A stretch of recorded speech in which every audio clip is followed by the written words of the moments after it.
On April 18, 1942, 16 US B-25 bombers launched from the carrier USS Hornet to strike the Japanese home islands, an operation many Japanese planners believed impossible. Though the physical damage was limited, the psychological shock was immense. The raid exposed Japan's vulnerability and directly influenced the decision to launch the catastrophic Midway operation. April 18, 1942, Western Pacific Ocean, 650 miles east of Japan. The deck of the aircraft carrier USS Hornet heaves gently beneath a gray, unsettled sky. Wind snaps across the bow, sharp and cold, carrying the smell of salt and fuel. Lieutenant Colonel James Harold Doolittle stands near the island structure, hands shoved deep into the pockets of his flight jacket, eyes fixed forward. He does not look nervous. He looks focused, the way a man looks when there is no room left for doubt. Ahead of him, lashed to the flight deck like oversized insects, sit 16 North American B-25B Mitchell bombers, twin-engine Army Air Forces medium bombers. Aircraft never designed to operate from an aircraft carrier. Aircraft never meant to be here. Every man on the deck knows that. Navy deckhands move with deliberate precision, securing final tie-downs, checking lashings, glancing at the horizon. The sea is darker than expected this far west. Somewhere beyond that horizon lies Japan, the enemy homeland, untouched, unscarred, and supremely confident. Below deck, aircrews murmur in low voices. Some write letters they know will never be mailed. Others sit in silence, running the same checklists they've already memorized by heart. Most have stopped thinking about what happens after they take off. There is no place for that thought. Doolittle turns to Captain Mark Mitcher, the skipper of Hornet.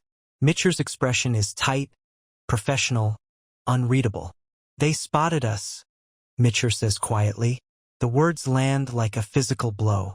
At 7:38 a.m., a Japanese picket boat, Nito Maru, had been sighted and sunk by escorting cruisers. But not before it managed to send a warning. The message would be brief, fragmentary, but enough. Enemy carriers, east of Japan. The plan had never been to launch this far out. The original launch point was another 200 miles closer, calculated down to the gallon of fuel. But the plan is gone now. There is only the decision. Doolittle does not hesitate. "We'll launch," he says. "It is not bravado. It is arithmetic. Launch now or turn back and accomplish nothing. Launch now or accept that the men who volunteered for this mission will have risked everything for silence." Word spreads quickly. Engines are started. Propellers blur into motion. The sound is immense. A rolling thunder of radial engines echoing across the steel deck and out over the sea. Sailors pause to watch. Many have never seen a bomber take off from a carrier. Some will never see it again. The first aircraft is Doolittle's own.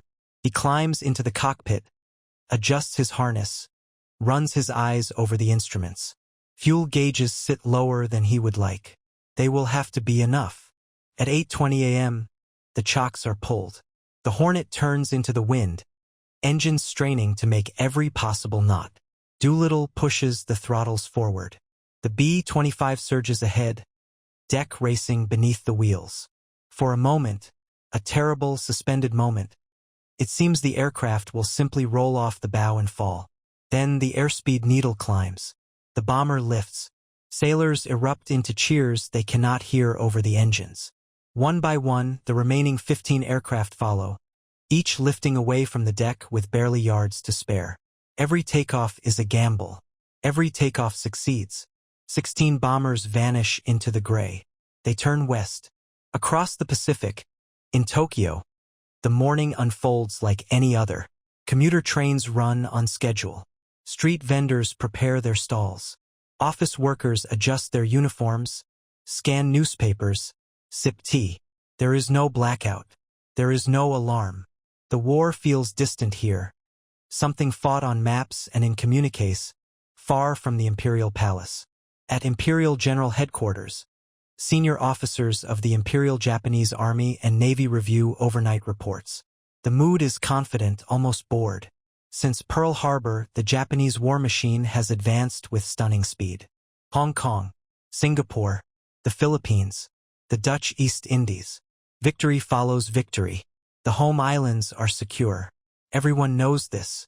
Japanese doctrine, reinforced by geography and faith, holds that no enemy bomber can reach Tokyo. The distances are too great. American aircraft are too short-ranged. Their carriers too vulnerable. Their pilots too inexperienced. When junior officers had once raised the theoretical possibility of an air raid on the homeland, they had been met with smiles, even laughter. Impossible, they were told. The Pacific is too wide. High above the ocean, Doolittle's formation pushes onward, flying low to avoid detection. The bombers skim wave tops, salt spray occasionally flecking the canopies. Navigation is dead reckoning and instinct. There will be no fighter escort, no rescue, no turning back. Captain Ted Lawson, flying aircraft number 7, glances at his fuel gauges and then at the empty horizon ahead. He says nothing. His co-pilot does the same. Hours pass. Japan grows closer. And with every mile, the impossible becomes inevitable. Unseen by those in Tokyo, the war is about to arrive overhead. Not with an armada, not with firestorms, but with 16 aircraft and a message far louder than their bombs. April 18, 1942. Late morning. Japanese airspace. The first sliver of coastline appears through broken cloud, dark land against gray sea. Japan. Lieutenant Colonel Doolittle adjusts his course slightly north, keeping the bomber low, engines throttled back just enough to conserve fuel without sacrificing lift. The air here feels different. He can't explain it, but many pilots later say the same thing. The sense of crossing a line that was never meant to be crossed. Below, fishing boats move slowly along the coast. Villages cling to the shoreline. No one looks up. The Japanese early warning system is not asleep. It simply is not looking this far east, this low, for aircraft that doctrine says cannot exist. Radar coverage is thin. Observer posts are oriented for high-altitude threats approaching from predictable directions, not for twin-engine bombers slipping in beneath the clouds from the open Pacific. At 11:30 a.m., the first Japanese lookout finally spots something unusual. A distant shape, twin engines, Army-style silhouette. The report goes up the chain hesitantly. No alarm is sounded. Minutes later, Doolittle's B-25 climbs to bombing altitude over Tokyo. The city spreads beneath him, dense, wooden, tightly packed. Rooftops glint faintly. Smoke from factories drifts lazily upward. It is a clear day. He opens the bomb bay doors. For bombs hang beneath the fuselage, 3 high-explosive, 1 incendiary bundle. Not city killers. Not enough to level blocks. Enough only to announce presence. The bombardier calls out calmly. Target in sight. At 12:01 p.m., the first bombs fall on Tokyo. There is no siren. No warning howl. No organized response. Explosions crack across industrial districts. A military warehouse erupts in flame.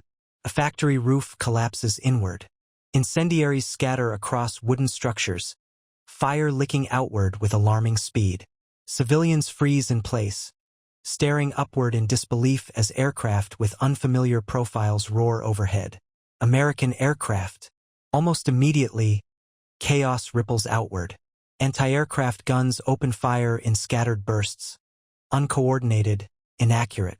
The crews are firing blind, shocked more than trained. Black puffs blossom far behind the retreating bombers. Japanese Army fighters scramble belatedly, but they are already too late. By the time Ki-43 Oscars claw into the sky, the attackers are gone, racing westward at wave-top height. Over the next minutes, the remaining 15 bombers strike their assigned targets.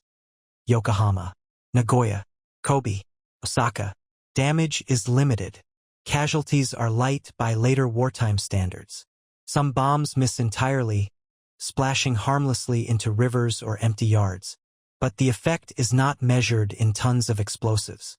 It is measured in silence. Inside Imperial General Headquarters, officers stand around maps that suddenly feel wrong. Reports arrive confused, contradictory. Enemy bombers over Tokyo. Enemy bombers over multiple cities. Army bombers? Navy? How many? From where? Someone suggests carriers near the coast. Another officer scoffs reflexively. Impossible. Yet the smoke columns are visible from the palace grounds. The laughter that once greeted such hypotheticals is gone now, replaced by something colder. A dawning realization that the unthinkable has happened, and that it has happened without warning. Admiral Isoroku Yamamoto is not in Tokyo. He is aboard his flagship, Yamato, directing operations across the Pacific. When the news reaches him, he says nothing at first.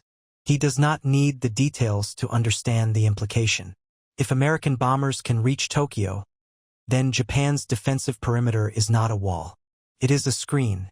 Out over the sea, Doolittle's raiders press onward toward China. Fuel gauges sink toward empty.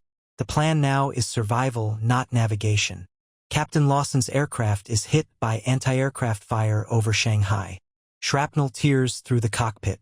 Lawson is gravely wounded, blood pooling at his feet. He stays conscious long enough to keep the aircraft flying.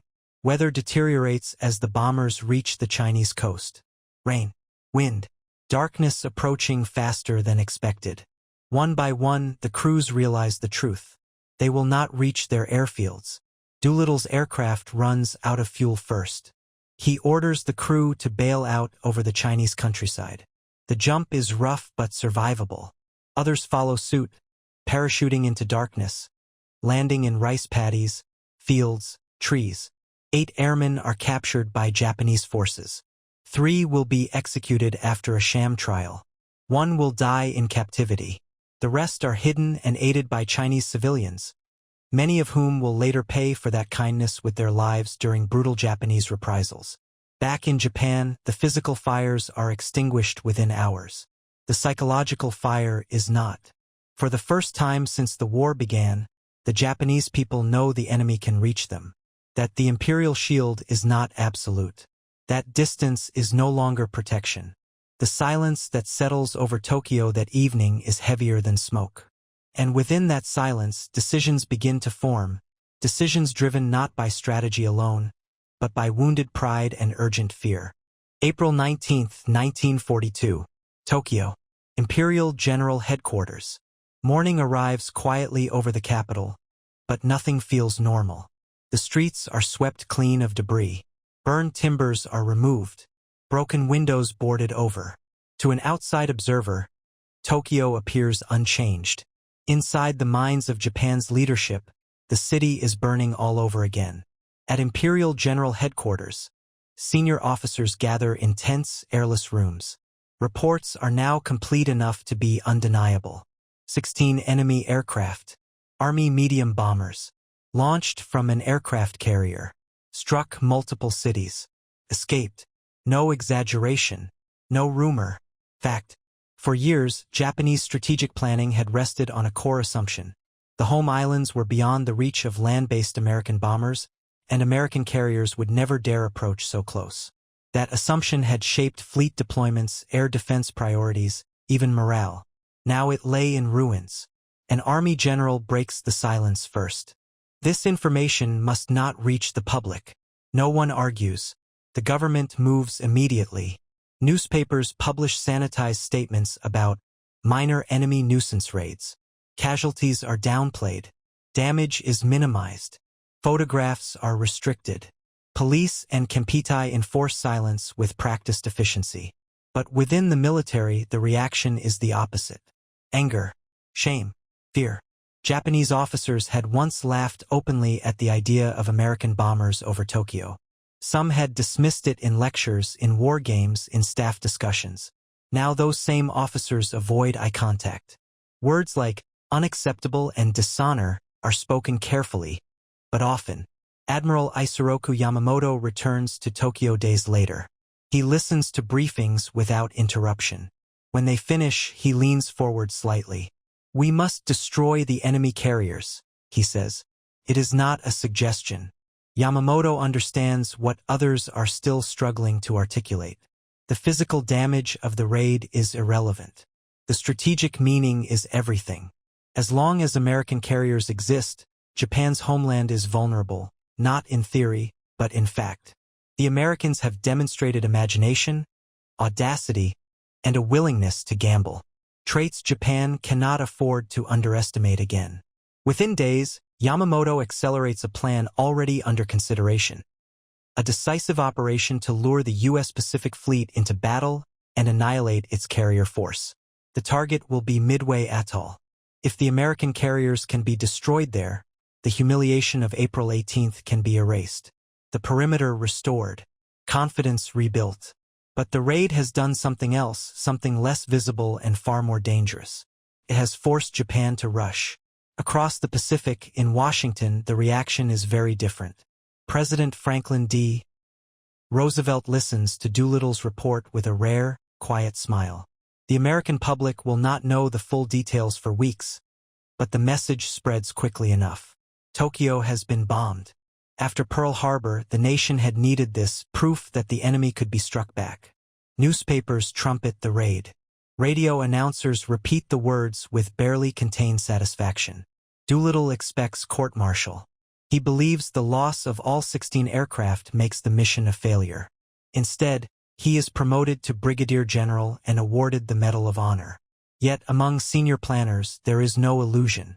The raid has changed the war, but it has also sharpened it. Japan will respond. And when it does, it will respond violently. In China, the consequences are immediate and horrific. Japanese occupation forces launch the Zhujiangjiangxi campaign to punish the regions that aided the American airmen. Villages are burned. Crops destroyed. Tens of thousands of civilians are killed through massacre, starvation, and disease. The cost of the raid is no longer symbolic. It is human. For the surviving Doolittle raiders, survival becomes its own quiet struggle. Some escape through free China. Others endure months of hiding, illness, and interrogation. Those captured face brutal captivity. Captain Dean Hallmark and Lieutenant William Farrow are executed by firing squad on October 15, 1942. Lieutenant Robert Hite survives 40 months as a prisoner, emerging emaciated but alive. Their fates are scarcely known during the war. What is known on both sides of the Pacific is that something fundamental has shifted. The war is no longer distant. Back in Japan, air defense units are reorganized. Fighters are redeployed to protect the home islands. Anti-aircraft batteries are strengthened. Radar coverage expands. All of this comes at a cost. Aircraft and pilots that might have been sent south are now tied down at home. Resources are diverted. Flexibility narrows. And still, the laughter never returns. The idea that America cannot strike Japan is dead forever. By early May 1942, Japanese fleet units begin moving toward their assembly points for Operation MI, the Midway operation.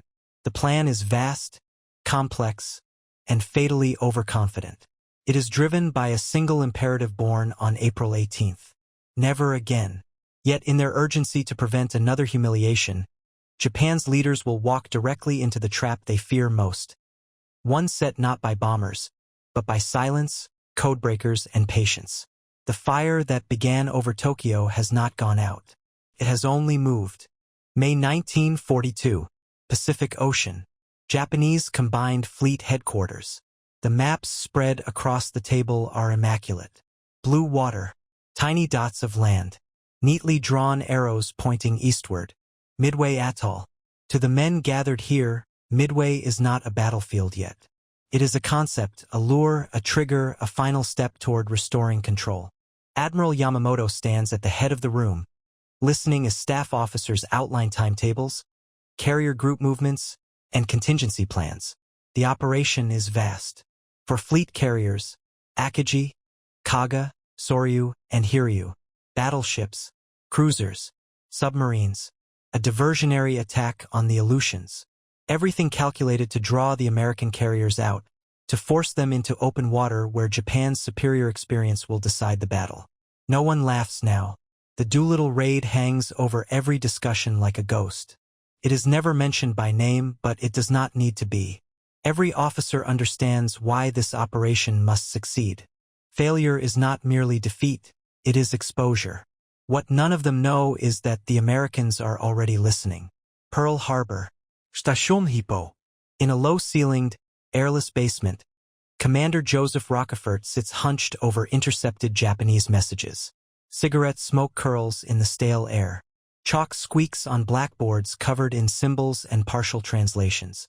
The codebreakers have been working for weeks, piecing together fragments of the Japanese Navy's Jan 25 code. They are exhausted, they are brilliant, and they are increasingly certain. AF, the Japanese keep referring to, is Midway.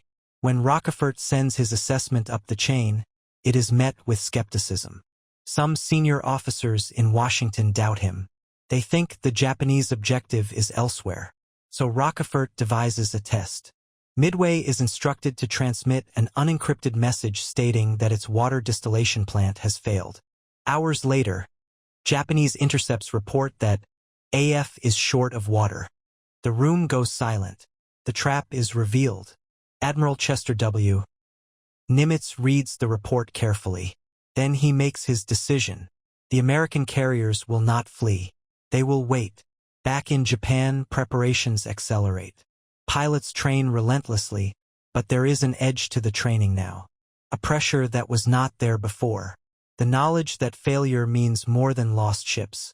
Some younger officers voice concern about splitting forces, about overcomplication. They are politely ignored. Japan has won every carrier battle so far. Coral Sea, though costly, did not feel like a loss. Confidence remains, but it is brittle. The raid on Tokyo proved one thing clearly. The Americans are unpredictable. That lesson is acknowledged and then dismissed. June 3, 1942. Midway Atoll. American patrol planes spot the approaching Japanese force. Reports flow quickly. The waiting ends. At dawn on June 4th, Japanese aircraft strike Midway. Bombs fall. Runways are cratered. Hangars burn. But the island does not fall silent. Anti-aircraft guns keep firing. Aircraft keep launching. Admiral Chuchi Nagumo, commanding the Japanese carrier force, faces a decision. His first wave has struck Midway. A second strike may be needed to finish the job. Then reports arrive. Enemy ships sighted. American carriers. Nagumo hesitates, and that hesitation, born of caution sharpened by April's humiliation, proves fatal. He orders his aircraft rearmed. Bombs replaced with torpedoes, then reversed again. Decks fill with fueled planes, weapons stacked, hoses snaking across the wood planking. Above him, American dive bombers are already on the way. At 10:22 a.m., the silence breaks. SBD Dauntless dive bombers fall out of the sky almost unopposed. Japanese fighters are at the wrong altitude. Anti-aircraft fire is scattered. Within minutes, Akagi, Kaga, and Soryu are mortally wounded. Fires rage. Explosions tear through hangar decks. Aircraft burn where they sit. The shock is absolute. Hiryu will strike back, crippling USS Yorktown, but by afternoon she too is found and destroyed. By nightfall, Japan has lost 4 fleet carriers, the very heart of its naval aviation. The balance of the war has shifted irrevocably. In Tokyo, the news arrives slowly, painfully. Reports are delayed, details obscured. But the truth cannot be hidden forever. The empire has suffered a catastrophe. The chain of events is clear, even if few dare say it aloud. Pearl Harbor, Doolittle, Midway. What began as laughter ended in fire, and then in loss beyond repair. The raid that did little physical damage had forced Japan into a battle it was not ready to fight, at a time of America's choosing. The silence over Tokyo that followed April 18th was not peace. It was the pause before the fall. Summer 1942. Tokyo and the Pacific War Zone. The defeat at Midway does not explode across Japan the way Pearl Harbor once did in America. There are no headlines screaming disaster, no public mourning, no open acknowledgement of what has been lost. Instead, there is restraint. Official statements speak of heavy fighting and honorable losses. The names Akagi, Kaga, Soryu, and Hiryu are not spoken on the radio. Families of the dead receive notices stripped of detail, wrapped in ritual language about duty and sacrifice. But inside the Imperial Navy, there is no mistaking the truth. For carriers gone, Hundreds of irreplaceable pilots dead. Years of training, experience, and institutional memory burned away in a single morning. And in quiet moments, in offices, aboard ships, in barracks late at night, officers traced the line backward. Midway did not begin at Midway. It began on April 18th. The Doolittle raid is never officially acknowledged as a turning point. To do so would be to admit vulnerability. Yet its influence spreads through every level of Japanese planning. Air defenses around Tokyo thicken. Barrage balloons rise over key industrial zones. Night fighter units are formed. Radar stations multiply along the coast. The home islands slowly transform from a sanctuary into a fortress. All of it costs resources Japan cannot spare. Aircraft diverted to homeland defense are aircraft not flying over Guadalcanal. Pilots guarding Tokyo are pilots not available to contest the Solomons. Every precaution taken against another raid weakens Japan elsewhere. And still, the fear remains. Because the Americans have not tried again yet. For the United States, the Doolittle raid fades from headlines as the war grinds on. Guadalcanal dominates attention. Casualties mount. The war becomes long, grinding, industrial. But among those who understand morale, symbolism, and psychology, April 18th retains its weight. General Henry Hap Arnold later writes that the raid did more for American morale than any other single action in the early war. It proved that the enemy could bleed, that audacity could compensate for weakness. For the men who flew the mission, life resumes unevenly. Some return to combat roles. Others become instructors, staff officers, quiet legends. When they gather, they rarely speak of the raid in grand terms. They remember the fear, the fuel gauges, the jump into darkness. Ted Lawson never fully recovers from his wounds. He later writes 30 Seconds Over Tokyo, capturing not triumph, but cost. The laughter they provoked, they learn, came at a terrible price paid mostly by others, Chinese civilians, fellow airmen, unnamed victims of reprisal. Victory is never clean. By 1943 and 1944, American bombers returned to Japan in numbers no one could have imagined in 1942. B-29 superfortresses appear high over the home islands, just as Japanese planners once insisted they never could. This time, there is no disbelief, only inevitability. Cities burn night after night. Firestorms consume neighborhoods. Tokyo itself will be devastated in March 1945, far beyond anything 16 B-25s could have done. Yet veterans of the Japanese air defense still remember the first time. The day when there were no sirens. The day when people looked up and did not understand what they were seeing. The day laughter turned into silence. In the post-war years, as documents are opened and survivors speak more freely, the meaning of the Doolittle raid becomes clearer. It was not a tactical success. It was not meant to be. It was a message. A statement that the Pacific Ocean was no longer a shield. That imagination mattered. That overconfidence could be exploited. Japanese officers who once dismissed the idea of an American raid later admit their error in memoirs, though often obliquely. They speak of misjudgment, of arrogance, of a failure to understand the enemy. Rarely do they use the word laughter, but it hangs there between the lines. On April 18th each year, the surviving Doolittle raiders gather, fewer each time. They drink a ceremonial toast, first to those lost, then to those still alive. When only two remain, they agree the final bottle will be opened. The ritual is quiet, private, without spectacle, much like the raid itself. 16 aircraft, 80 men, a handful of bombs, and a silence that echoed all the way to Midway and beyond.